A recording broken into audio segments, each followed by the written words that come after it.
Assalamualaikum and hi, my name is Nur Aisyah binti Mayasib and I am going to present you about the solid waste. The production of solid waste has been increased globally as the result of the population growth, urbanization and globalization. One of the most important environmental problems facing the world today is solid waste. Natural resources have been subjected to a heavy strain which has recently resulted in their depletion. In order to stop further loss of these natural resources, a sustainable strategy waste management system is urgently needed. One strategy that can address the problem is zero waste. Instead of managing garbage through landfill, this plan employs the uses of creative technique and strategy. Through the idea of zero waste practice, this chapter discusses the potential and problems for solid waste minimization, such as food waste and food packaging. In 2020, an estimated 2.24 billion tons of solid waste was generated worldwide, resulting a footprint in 0.79 kg per person per day. Due to the rapid growth of population and urbanization, annual waste generation is projected to increase by 73% from 2020 to 3.88 billion tons by 2050. Poorly managed waste can become a breeding ground for pathogens, contribute to global climate change through the methanogenesis. Proper waste management is essential to building sustainable cities, but remains a challenge for many developing countries. Waste generation is an integral part of human life, where resources can generate waste. Essential items such as food waste, food packaging, used plastic bag and water bottles. Few types of sources lead to waste generation. Examples include agriculture waste, chemical waste, and industrial waste. For agriculture waste, it refers to waste generated by agriculture activities such as horticulture, livestock, vegetable fields, and saplings. However, it is not limited to the production but other activities associated with farming and food chain.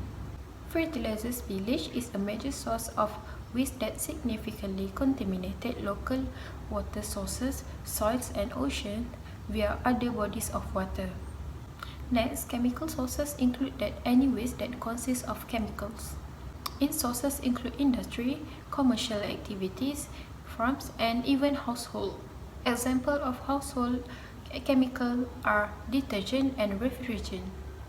Industrial and personal uses of battery can be harmful without proper waste recycling. Lead and mercury from electronic components can leach into soil, increasing soils and water toxicity. Last but not least, industrial waste is waste generated from manufacturing and processing industries such as cement factories, power plants, textile industry, and food processing industry. It includes solid, waste, and gases. However, industrial waste are mostly solid. Industrial waste is also generated from water purification plants. Solid industrial waste includes metals, chemicals, plastic, and other hazardous materials. Industrial sludge contain toxins that are harmful to the environment. Appropriate waste management and recycling regulations are necessary to limit the pollution caused by waste generated everywhere. Without them, environmental protection remains a utopia. In many places, people live surrounded by garbage and landfills. Fundamentally, government and businesses are making new strides in tackling and disposing of waste using what we are accustomed of throwing, recycling, and reusing. I will talk about the impact of solid waste on human health. The good activity from the unscientific disposal of solid waste include the population in areas where there is no proper waste disposal method, especially the precaution during waste work and working in facility production toxic and infected matter. Other high risk groups include population living close to a waste dump and to whose water supply has become contaminated either through the waste dumping or leakage from landfill site. Uncollected solid waste also increases risk of injury and infection. In particular, organic domestic waste pose a serious threat due to the ferment creating conditions favorable to a severe engram of microbial pathogen. Direct handling of solid waste can result in various types of infection and chronic disease, with the waste workers and the rat picker being most vulnerable. Then, exposure to hazardous waste can affect human health too. Children being more vulnerable to this pollutant. In fact, direct exposure can lead to disease through chemical exposure, as the release of chemical waste into the environment lead to chemical poisoning. Many studies have been carried out in various parts of the world to establish a connection between health and hazardous waste. Lastly, waste from agriculture and industry can also cause serious health risks.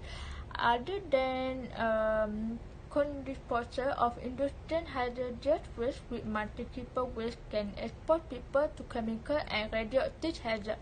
Uncorrected solid waste can also obstruct stormwater runoff, resulting in the forming of stagnant water bodies that become the breeding ground of disease.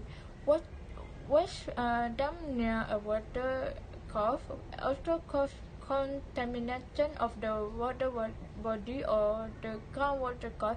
Direct dumping of untreated waste in rivers and lakes result in the accumulation of toxic substances in the food chain through the plant and animals that feed on it.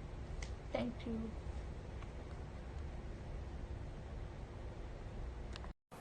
Waste is a key environmental, social, and economic issue and a growing problem. The amount of waste generated continuing to rise each year.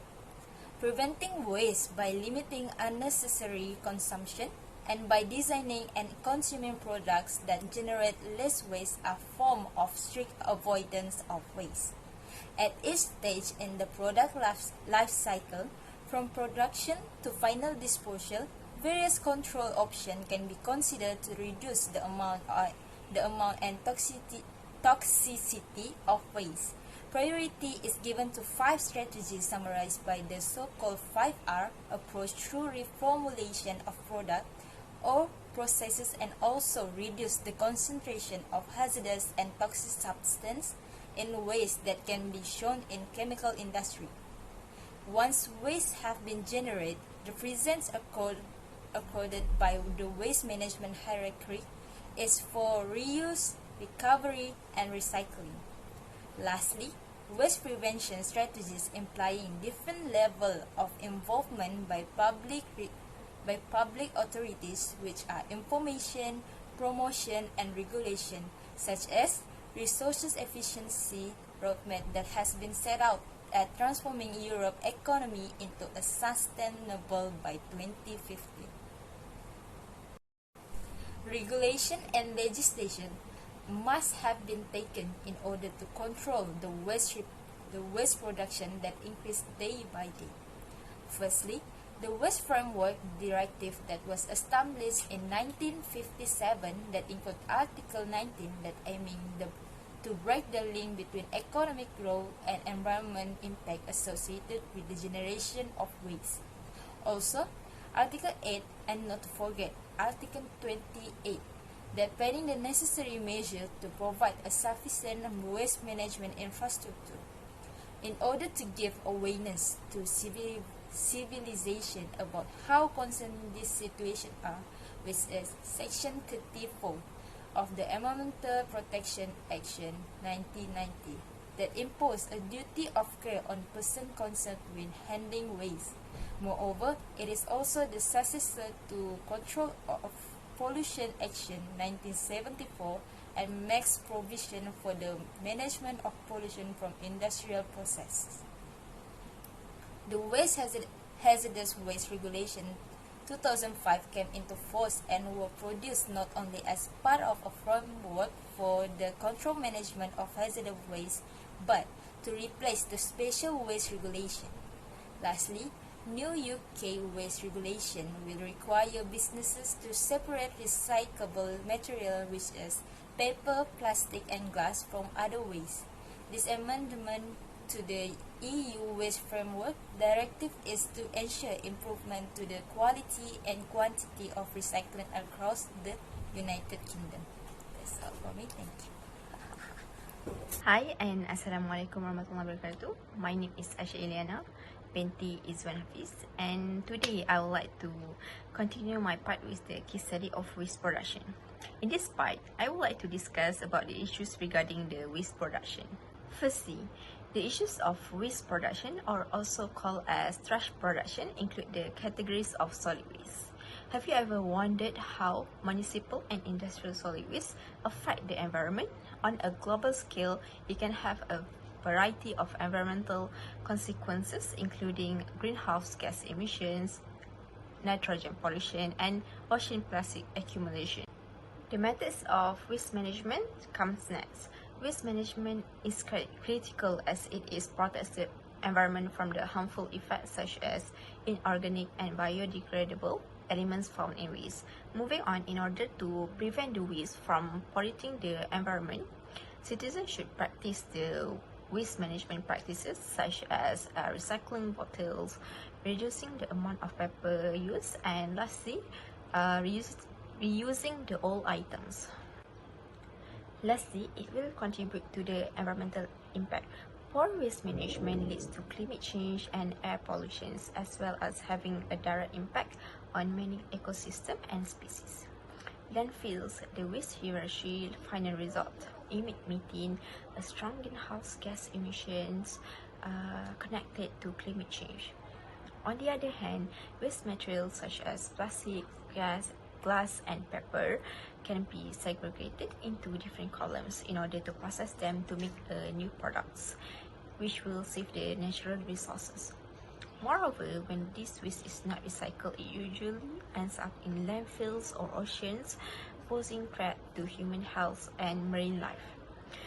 In most areas of the world, sewage treatment is not done properly, leading to eutrophication and beach closures. According to the World Wildlife Fund (WWF), an estimated of 8 million ton plastic ends up in oceans each year.